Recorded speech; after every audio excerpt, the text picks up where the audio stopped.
Ah, perfeito.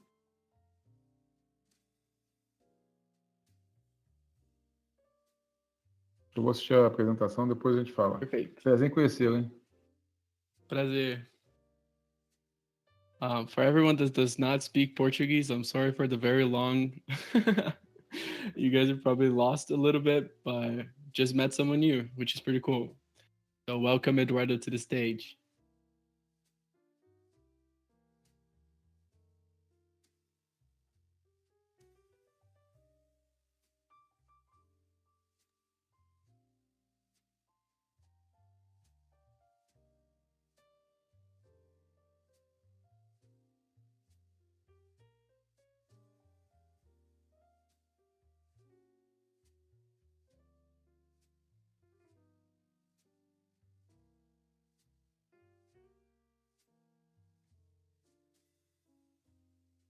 Oh, HVAC, you're back. Hello. Still don't know if I'm pronouncing your name right, and I keep saying HVAC every time.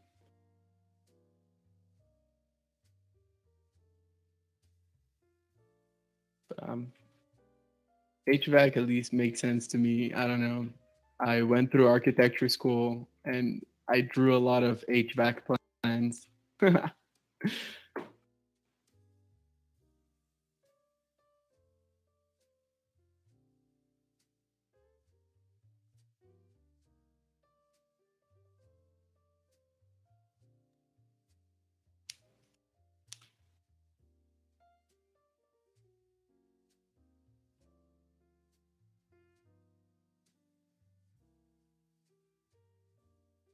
All right, so we have 3 minutes and then we'll start the live stream. Camilo, how's everything with the live stream? Everything ready? I see the camera moving, so I'm assuming so. I know that you cannot really speak much.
All right, everyone that is joining recognizes some names, and there's people that are joining now. Um, and right at 7, we will start the presentation, which is less than a minute away, and it's right now. So, welcome everyone to the Sunken stage. I will go officially live on Spatial. So, this is a cute animation just to let people know that we're starting. So, welcome to the Sunken stage. If you guys don't know who I am, my name is Mattels. I'm one of the co founders of Sunken Blimp, and we host virtual presentations here on stage. Amongst all of the things that we do at Sunken Blimp, one of the things is that we host dive lives. And dive lives, these are presentations where we bring talk about whatever they want to. It could be about their projects, their themselves, their life, whatever it is to inspire our community. You know, bring here to the stage a collection of people that are interested in exploring, changing the status quo, figuring out things that can be perhaps more stable, more immersive, change the way we live, whatever it is. We're bringing a different person. And today we have a very, very special guest, which I'll introduce in a little bit. And yeah, it's a pleasure to have you guys here with us tonight. There's, of course, some more people joining as we speak. I would like to start off by saying that today I've left the official dive live of the year. And this year we've had over around 35 presentations on the stage with different speakers right there back, so you guys can take a look of who has come through the Sun Come Bloom stage so far. But yeah, today will be the last dive live, and today we have a very, very special guest, and I would like to welcome to the stage with the rounds, Justin Pape. Hey, how's it going? Awesome. And for those that don't know, I'll introduce Justin. So Justin Pape works to tell refuse materials being local and a sense of community and connection and facilitate discovery. He also runs and curates products out of his own studio with his partner Nicole Charles, which embraces impermanence in a building awaiting for demolition in 2023. The space encourages local artists to make and exhibit work which other galleries have not allowed, preferably with waste and reusable materials. His work questions notions of sustainability and the monetary value of art by creating work that is environment specific and one less forever, while looking for a future in which imperfections and impermanence are unavoidable and desired. So thank you so much, Justin, for being here with us. And I'm really looking forward to see your presentation. So. All right, let me see how I get this situated, and then I'll get if I can turn this way. It's easier for me. Yeah, so my name's Justin. I'm located in Toronto. I've lived here for the majority of days, a little bit, a small stint in China, but I've been doing some form of art for the past 20 years or so, art and design.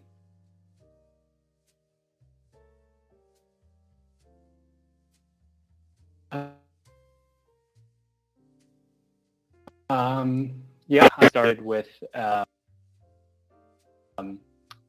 in a sort of street art kind of world where I was finding objects and furniture on the street in the garbage and bringing them back to my house and repainting them and fixing them and turning them to where they were from on the street.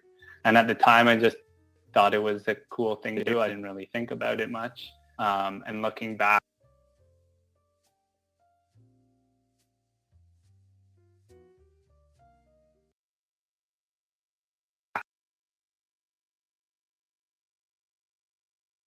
I realized that this is more of a field of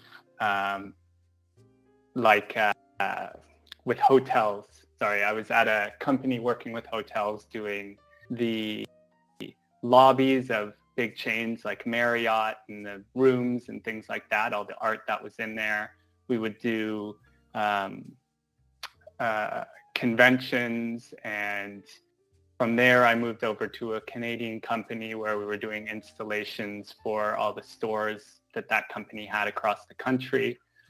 And when I had left those jobs, I started working with my partner, Nicole, doing some either installation-based work with storefronts or with events. And we were also working with commercial sets. So, for example, like an IKEA commercial. And in that world, I started to realize how much waste is produced for these one-off things. And I had always seen it in the past, but it sort of really hit me then of like the amount of stuff that we make, the virgin materials that we use for one little speck of an event, and then a lot of the time it just gets thrown out. So I wanted to change the way that I sort of think about these things and the materials that are used by myself and in a process of the work that I do.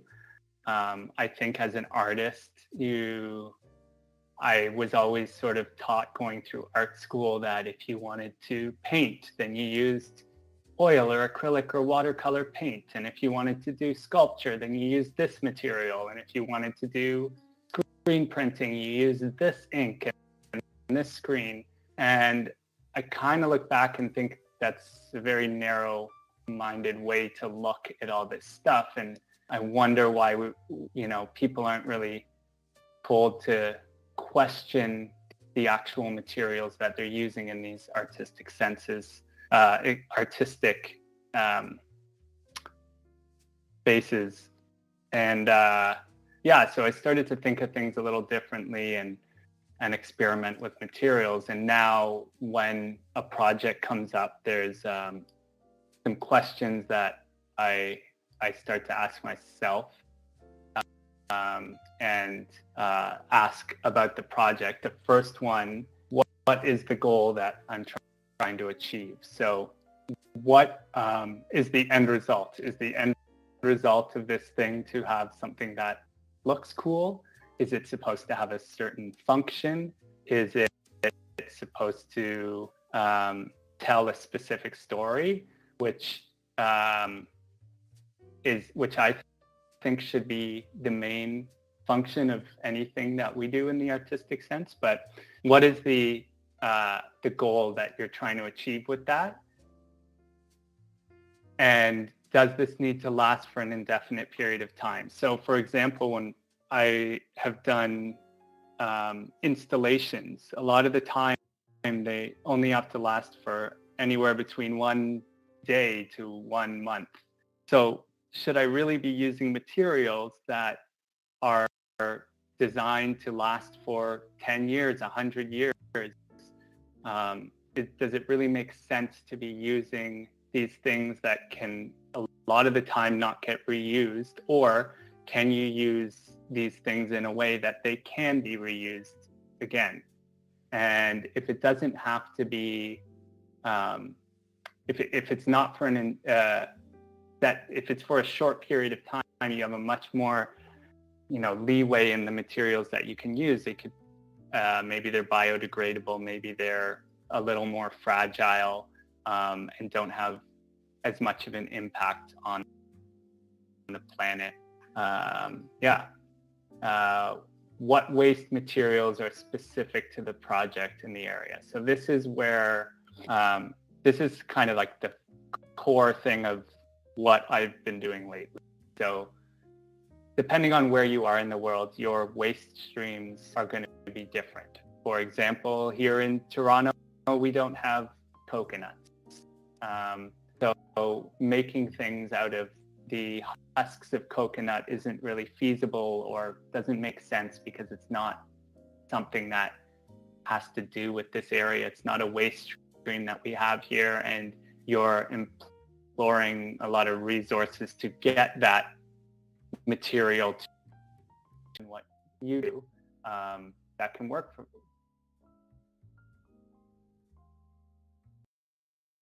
for that. Or on the project itself, so maybe you work for a weed company and there is an excess of the stalks from the weeds that get burnt or thrown out. Can you incorporate those into the thing that you have to make, so that it's telling a story about the project or the company or whatever it is, more than just, say, cement or wood would? And how do these materials contribute to that story?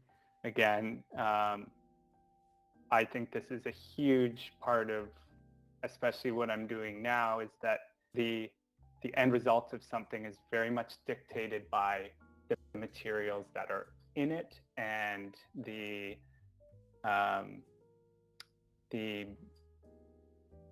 what they say about the person or the company or the product itself. And then lastly, let the materials dictate the outcome. So this is something I'm finding now, working a lot with more natural and biodegradable materials, is that I can't control things like I used to in the past. And because of that, I kind of have to put aside the part of my brain that can envision exactly what I want to make and just sort of succumb to what these materials want to allow me to make. So I'm going to show you some projects on the screen, and then also around here, these 3D models are some of the projects that are going to pop up in here and sort of explain what were the ideas behind them and things like that. Starting off, there's this section, waste-based. These are things that they don't really have much natural materials in them as much as they are using the waste that is around me. So this first project was something that my partner Nicole and I had done for a Nike shoe launch. And at this time, we had just moved into our studio where we are now, and it was going to be demolished, and the building next door was getting demolished, and the building across the street was getting demolished. If anyone here is familiar with Toronto, you know that over the past 10 years, everything that is made of brick is turning into a glass and aluminum condo. But we wanted to work with that waste, and also inspired by Nike's Reuse a Shoe program, try and create the sculpture from old Nikes that were going to go to the garbage and the waste that was around us to make this sculpture. So this was this sculpture, the part that is white, uses a gypsum sort of plaster-like material to mixed with construction debris from around the area, waste that we had created within our own studio, cut up old Nike shoes. The fins that are glowing in the middle are acrylic that came from past projects that we had done. So we were reusing these materials for trying to give them more and more life. And this was displayed during the launch of this shoe that's on this Nike shoe 2090 that's on top of it here. The next project that we did was for a foundation called Not on My Planet, which is it's helping with saving elephants. And for this project, we wanted to try and use no new materials, or as little as possible as we could. So we were able to get plywood that was going to be thrown out from a friend in a project that he was doing. All the fabric that you see tied to this was scraps from the fashion industry. The flooring was from a flooring company that was getting rid of this flooring. It was no longer able to be used. And even a lot of the screws were being reused from other projects and are still being used in our studio today. This is one thing that I like to use a lot, which is screws, because it's much easier to take down your projects if you're not using nails and glue, and reuse the materials within it, and the screws themselves will have a much longer life than some other things will. This thing was the shape of a sort of like a elephant tusk, and you could go in and tie knots on it with this fabric. So we had people at the event coming in and doing that, and some of the wood got used again. We're still using a lot of the slats that are in it, and part of it has turned into a coffee table in our studio. This is a little creature called Dweller. This was something I recently created, maybe 2020 or 2021. And it was me trying to push the ratio of how much construction waste. I like to use red brick because it's slowly disappearing from the city that I grew up in. And this mixture used 75% waste to 25% new material, which any higher than that, it got a little crumbly for me, but this still held and works like an object, works perfectly fine as an object that sits on your shelf. It doesn't need to be outside. It doesn't need to be weatherproof. And this is the kind of thing where I'm sort of pushing towards more nowadays, which is things that we have in our houses and in our lives that don't necessarily need to last forever. And I think that we need to embrace that a little more. And as artists, you're kind of taught that everything is supposed to last for eternity, and you're creating this amazing thing that everyone's going to love forever. But does the value of what you do and what you create no longer matter if that thing only exists for a short period of time? So does a physical sculpture that is going to disappear and decay really quickly become less valuable to you or to whoever is viewing this thing because it only exists for a moment, versus something like Michelangelo sculpture that has lasted forever? And yeah, let's see what else we got here. Then we started to get into coffee. So coffee was an interesting thing for myself and my partner, where it started with a local coffee shop, a friend of ours who has a couple shops in the city. During COVID time, when everyone was creating barriers to sort of stop people from getting too close to the front counter, we were asked to create something, and we wanted to use the coffee waste from the store. And Canada is one of the highest coffee consumers in the world. And so we thought there's got to be a way to use this material and mix it in the way that we have been with the construction debris to create, hopefully, a stone-like material. And this picture here, you're seeing different tests and things that were learned along the way, like these earlier ones that kind of look like powder, was not so much that the ratio of the coffee was too much, but that the coffee has a lot of oils and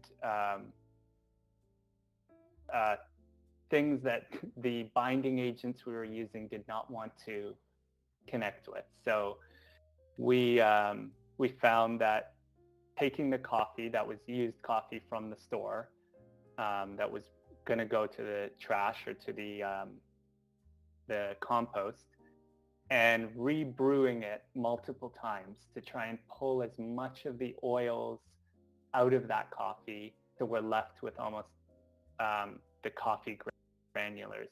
And that's when we started to get to something that would be more of a solid form, like the things you see in the circles you would see in the bottom right of this photograph. And from that, we were able to treat it like similar to how you would use cement. So making a mold and pouring this mixture into the mold, letting it cure, and then letting it dry. So here's a little diagram of how that is. We get that spent coffee ground. We rebrew it to remove the oils. We have to dry it out again. It's mixed with our ratio of gypsum and coffee and brick. And then the molds that we make are from, here we call it Pink Panther. It's like a insulation foam, rigid foam board that you can put in the walls for insulation. But as all these condos are being built, the contractors tend to throw out a lot of the off-cut materials. So we collect the off-cut materials, and the the sculpture's molds are actually made from waste as well. So the molds are made, the mixture is poured in, and once that form is dried, it has this look that is like this. So you're getting the coloring of it is because of the coffee. So this right here is a mixture of 30% coffee, 10 or 20% construction waste, and a gypsum plaster. And it feels very similar to concrete. It is not as strong as concrete. You cannot build with it, and it is not weatherproof. So if you leave this outside, we have a piece on the balcony that's been through 2 winters, and it's pretty much disintegrating into nothing, which is very appealing to me. But yeah, it's going to weather over time, but it feels a lot like a concrete. And you can cast it into almost any shape because it pours similar to concrete. And I've tried to push it a little further. There's at the back of the stage here, floating, there is a big version, a 3D version of this. And that version used more coffee than the ones in the photographs. And it makes it a lot darker and a lot more brittle.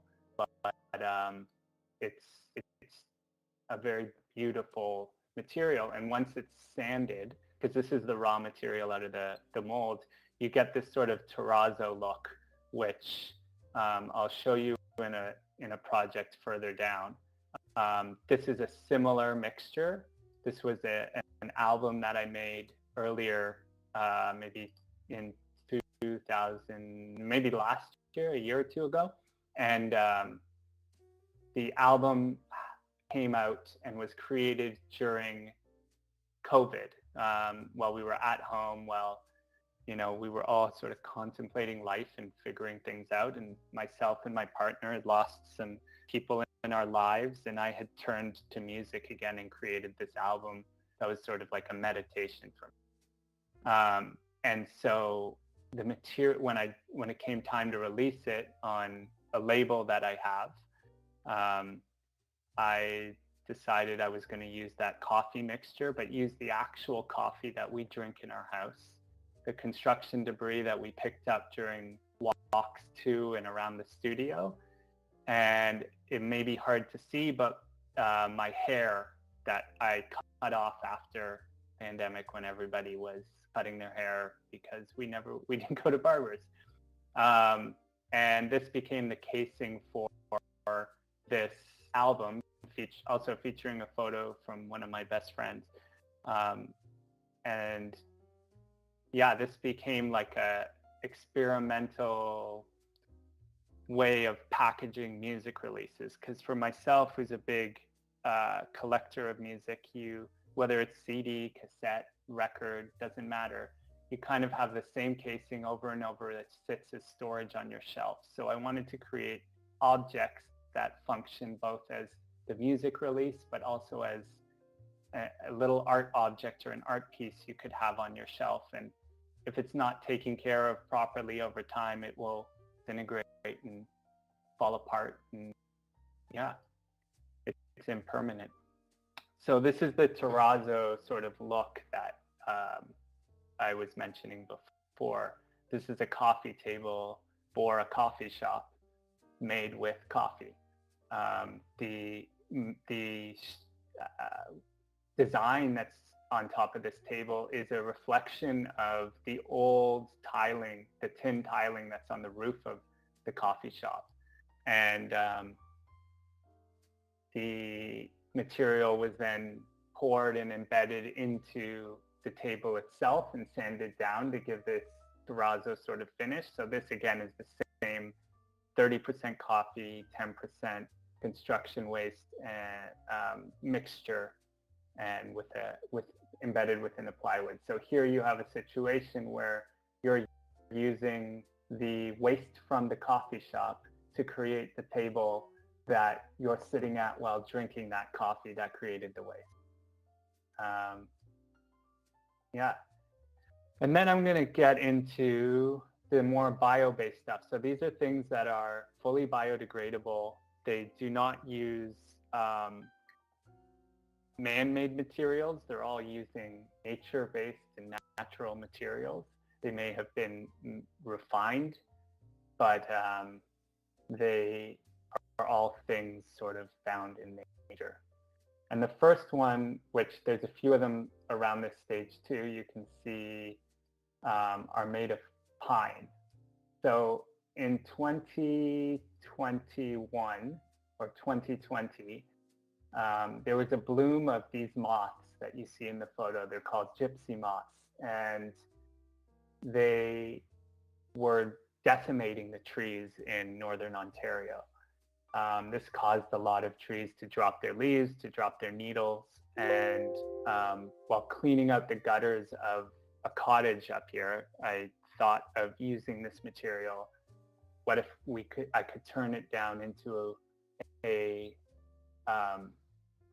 grind it down and use it somehow as not a structural material, but a sculptural material. So there were a bunch of tests that I did. Some of them, again, were mixed with coffee. Some of them were mixed with gelatins. Some of them mixed with seaweed. Some of them mixed with cornstarch. And all of them also with the pine resin from the tree. So this is not like resin that, like a plastic resin. This is the actual sap from the tree that is dried and turned, when heated back up, it turns back into a binding liquid that I use. And so these are some samples of getting to the material that I eventually like to use. And the end result of that was this material, which is very hard. It feels very similar to like an MDF particle board. It'll take screws. It will, it doesn't catch on fire super quick, even though you think it will. It's because it's pretty dense. And it's 100% biodegradable. So you could just bury this in your garden and it's going to dissolve over time, because it's mostly made from pine needles that were dropped naturally, pine resin, and cornstarch. There are other things in it, but those are the main ingredients. And this is then packed into molds and created as you see here. And there's one of them, a 3D version of it floating at the back here, even though there's my my 3D rendering work could not capture the tape, and it has a big hole in it. But yeah, there's one floating there that you can go walk around and look at. And here you go. Here's the pine needles ground down to almost like a powder, flash, little chunks on the left. The pine resin is this yellow crystalline stuff in the middle, and cornstarch here. So those are your main materials that then mix together and make this thing. And this works for me here in Ontario because we have an abundance of pine. But maybe, you know, somewhere down in Central America, this doesn't make sense because that tree is not there and it's not dropping these needles. But there might be something that is used there, and the similar mindset can be applied to it. And then a little further, this is a brand new one that I've been trying. It's a similar material, but instead of cornstarch and resin, I'm using a seaweed-based material called agar. And that is, that after a bunch of mixtures, I've got it to feel and act kind of like a leather. And the interesting thing about this is that it changed the elasticity and the consistency of the material changes depending on the environment that you're in. So if you're in a very dry and cold environment, it's a very brittle material. But if you're in a warm, humid environment, it becomes very much like a stiff fabric, like a very heavy denim or a heavier leather or something like that. So the potential of this could be more in the fashion world, or in a sculptural situation where you're wrapping fabric and things like that. But it's made in a very similar way. It's just using different natural ingredients. And again, this is fully biodegradable. Another great thing about this is when you mess up and when you have waste and excess from it, you can grind that back down and just put it into your next mixture or put it in the compost. And then last year, my partner Nicole and I were down in Nicaragua, and the property we were staying on had a bunch of coconut trees. And the dropped coconuts there, talking with the local people who lived there, they usually just kind of let them rot, or someone will collect them and send them to the main city where they get ground down and turned into like fire logs. But the chances of that are a lot slimmer in this area where we were, because it was quite far from the city and there wasn't the financial incentive for people to be collecting them and sending them the distance it took to get to the city. So we thought, well, what if we could create something? Oh, another thing that was happening in this town was we were having power outages every day for about 12 hours. So that meant, because our water was coming from a well, we didn't have running water, and we didn't have electricity, so a stove wasn't, a normal electric stove wasn't working. So we wanted to try and create something that utilized this material, but also the sort of issues that were happening in this area. So we made this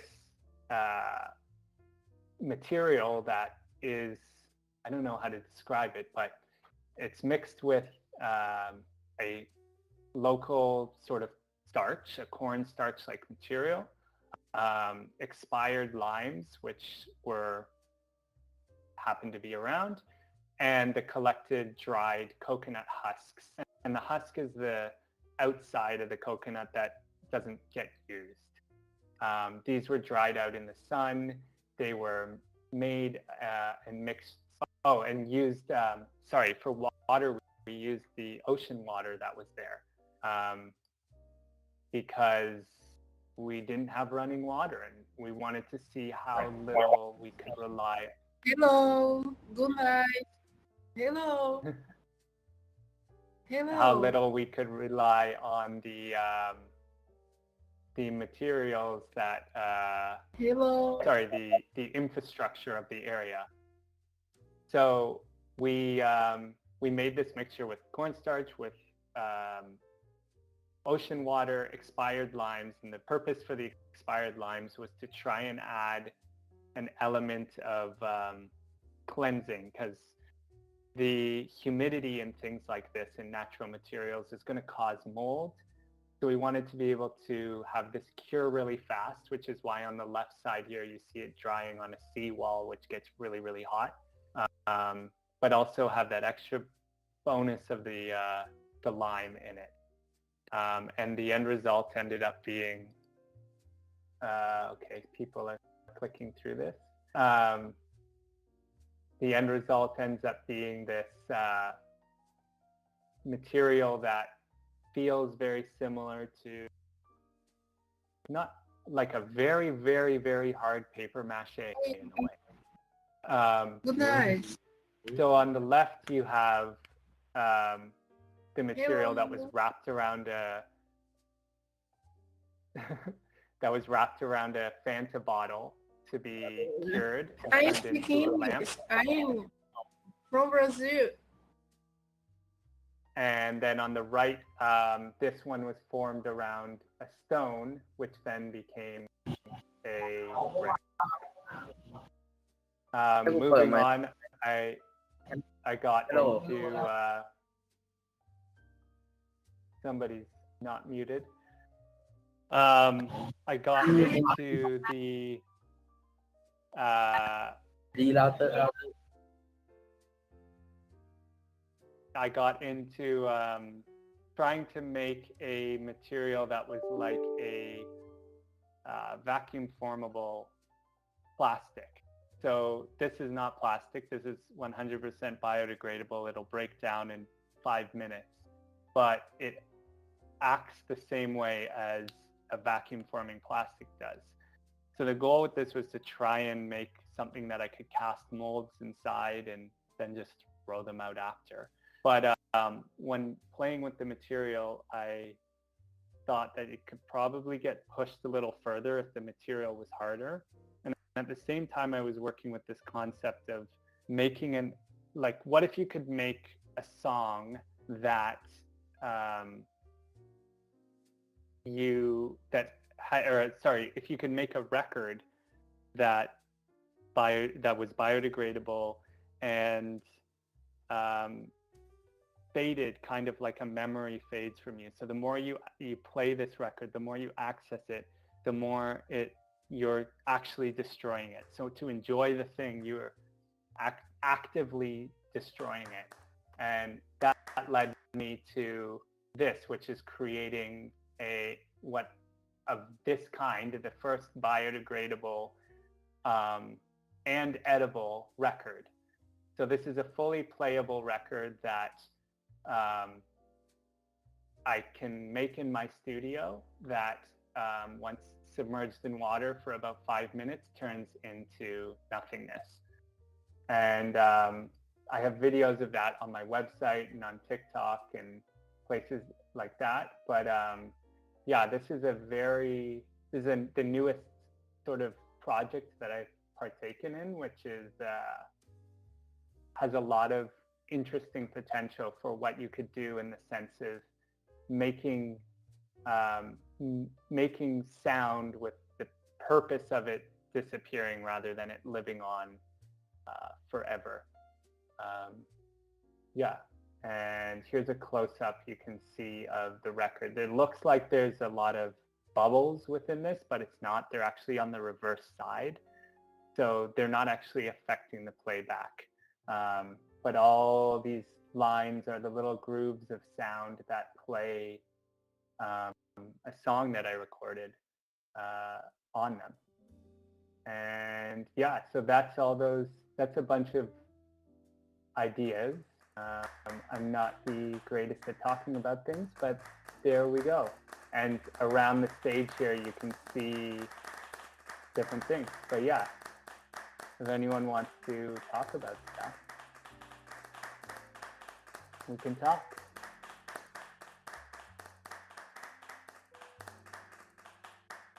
Where do you get your ideas from? It's all project. A lot of the time, it's project based. Some of them are, for example, a lot of these ones that are cassette tapes, music related. I started my own little record label that to put out my music and to put out friends' music and people that I looked up to. And when something is created, for example, let me see if I can pull it up on this PDF real quick.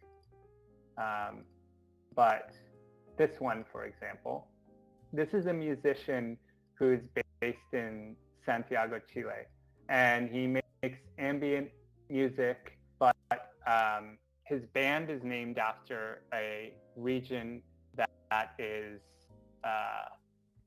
where the ocean meets the forest. So there's like a beach, a Pacific beach that butts up right against a forest filled with pine trees. So the idea for this piece was to make a material that incorporates both the ocean itself, the water and the seaweed from the ocean, and the pine tree that it's butting up against, to try and bring that aspect of the musician's inspiration to the project. So a lot of the ideas come from the conversations with the person I'm working with the client, or sometimes it's just myself in the shower or me and my partner talking at the studio of, wouldn't it be crazy if we could do this? Or what if you mix this with that? Like, it's a lot, there's a lot of curiosity as well. But yeah, it's all over the place to say, I guess. But yeah, it changes with every project. It's not always just something that I would have, this one I was just talking about, I probably wouldn't have come up with this idea had I not had a specific conversation with this artist. But now I have a material that I can push further because of that, and maybe new ideas come to it.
Right. So one interesting thing that is very true, that this is a pretty much dead format, except for the niche market as far as the cassette goes.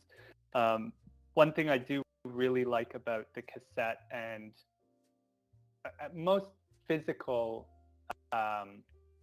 music, but the cassette in general, it's made of a magnetic tape that over time will decay. It is inherently it's not something that is going to last. If you take care of a CD really well and you don't scratch it, it will last forever. But even if you take care of a cassette really well, it is made of a material that will degrade over time. So that sort of played into the using cassettes for these ideas. And as far as the time of when things are done, sometimes that's a factor into things, and sometimes it's not. There is a project and a show that I'm working on with my partner that only really makes sense if it's done within the studio that we are in right now, because of the place's history, the city where it is, what's happening around it, and what's happening to the building itself. So in those sort of situations, you're making something that, or we're making something that is, it is, in my brain, only can exist on the timeline of that project. Whereas doing it at a later time is more of a, I don't know, looking like a nostalgic history thing rather than a current thing, if that makes sense. I'm not really sure.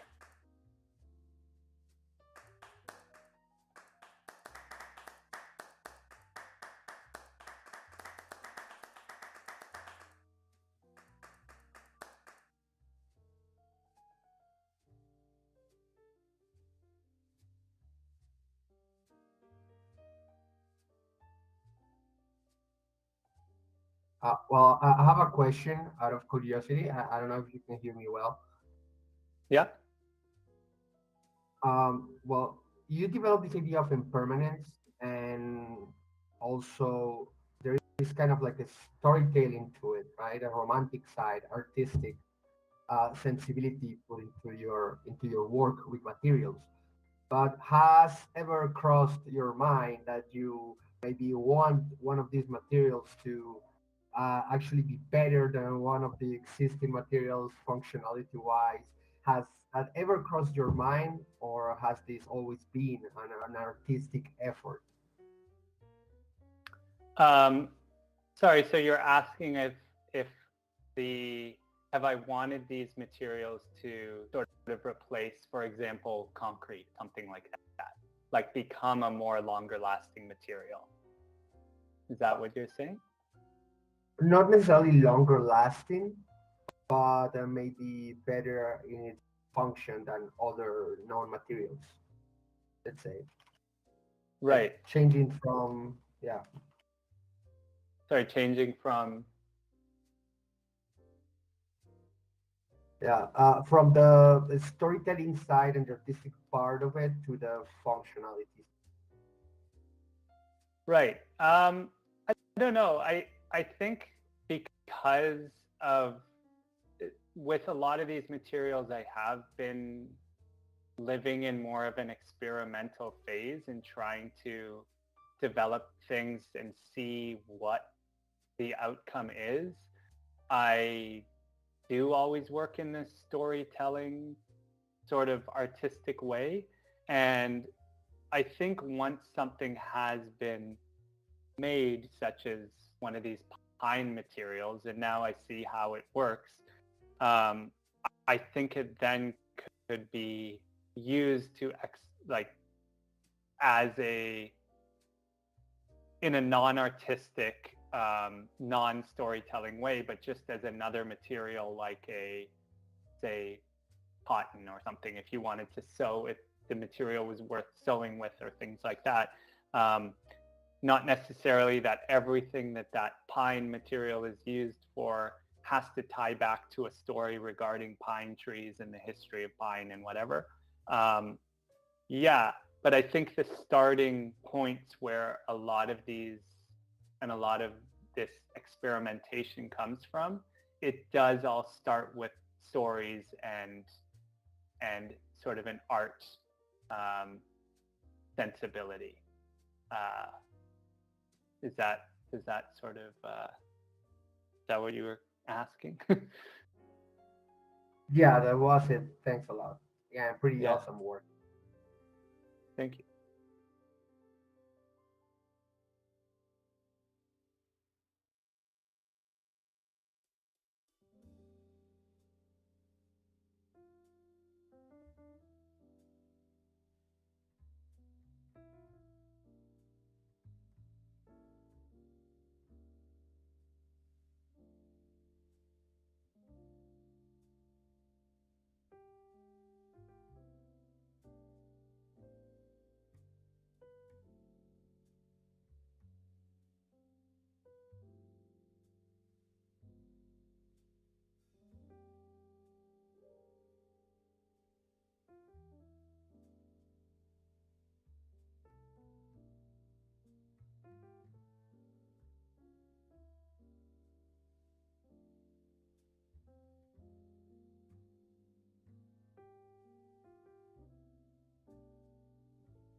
Yeah, and I think with that stuff, you get into the design world more, which is a weird space that I straddle in this thing of, am I making art? Am I making design objects?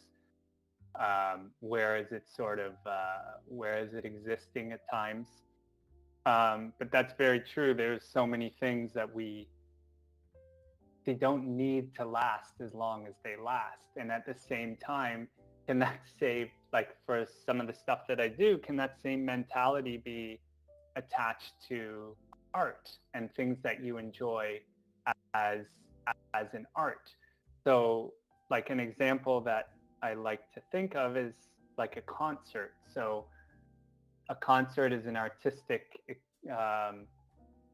still exists in the art world, and you going to see the concert, unless you've filmed the whole thing perfectly with a camera, you're never going to relive that exact experience. And when it's over, if it was an amazing experience,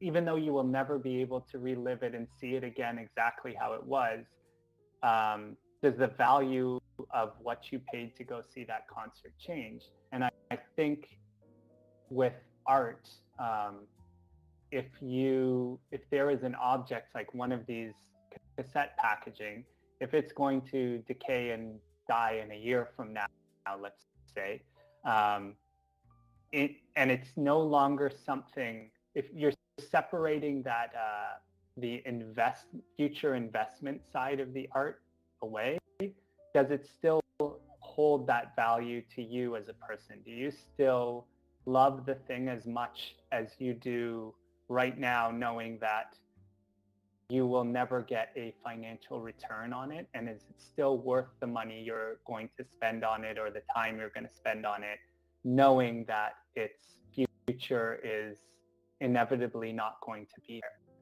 I think those topics I don't see them talked about much in art, and I like the idea of art that separates itself from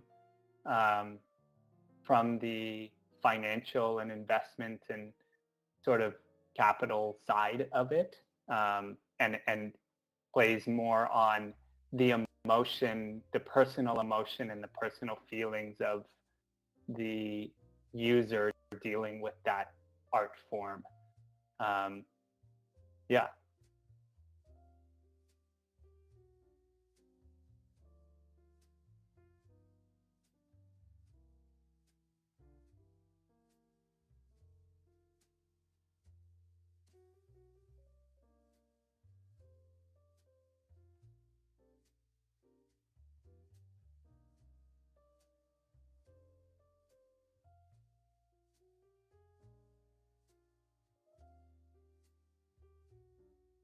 Yeah. Yeah, and I mean, maybe that moment, the moment of time for this pine box, if you treat it well, could be 20 years instead of 20 or 1 hour concert or whatever. But at the same time, it does have this inherent from the start. It has a ticking clock of how long it will last.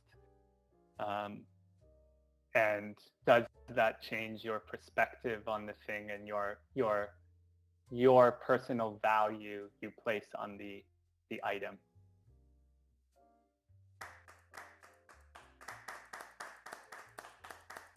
Thank you for having me.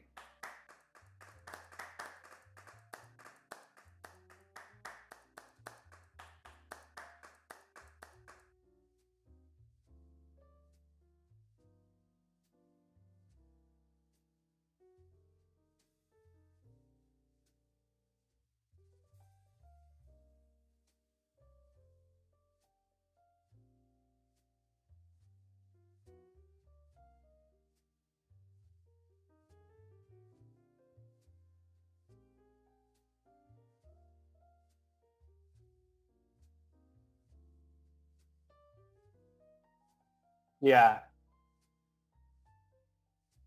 yeah, for sure. Thank you for having me. Thanks for everyone who's in here.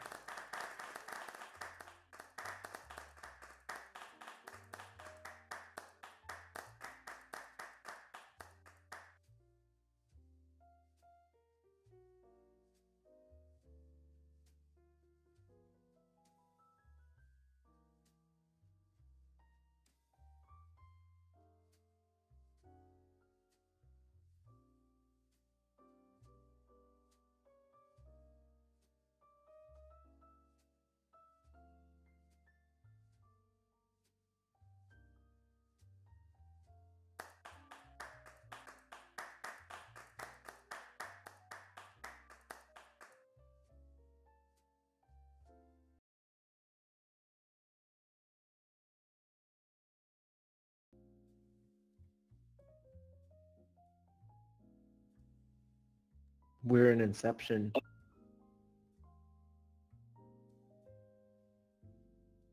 Oh, it's Christmas now.